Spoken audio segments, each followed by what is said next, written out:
L'artiste crée-t-il sans travailler? Les artistes ont quelque intérêt à ce qu'on croit à leur intuition subite, à leur prétendue inspiration. Comme si l'idée de l'œuvre d'art, du poème, la pensée fondamentale d'une philosophie tombait du ciel, tel un rayon de la grâce. En vérité, l'imagination du bon artiste ou penseur ne cesse pas de produire du bon, du médiocre et du mauvais. Mais son jugement, extrêmement aiguisé et exercé, rejette, choisit, combine. On voit ainsi aujourd'hui par les carnets de Beethoven qu'il a composé ses plus magnifiques mélodies petit à petit, les tirant pour ainsi dire d'esquisses multiples. Quant à celui qui est moins sévère dans son choix et s'en remet volontiers à sa mémoire reproductrice, il pourra, le cas échéant, devenir un grand improvisateur.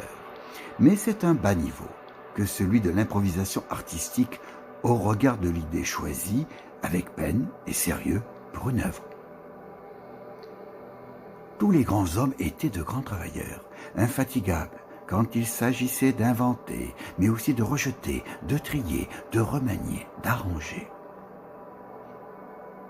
Si la faculté de produire s'est quelque temps suspendue et a été arrêtée dans son cours par un obstacle, elle fournit enfin un flot aussi subit que si une inspiration immédiate, sans travail intérieur préalable, autrement dit que si un miracle s'accomplissait.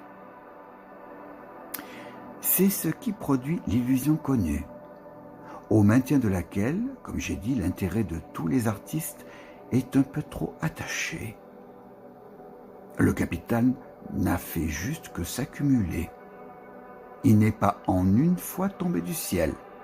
Il y a du reste encore, autre part, une telle inspiration apparente, par exemple dans le domaine de la bonté, de la vertu, du vice. Frédéric Nietzsche, Humain, trop humain, 1880.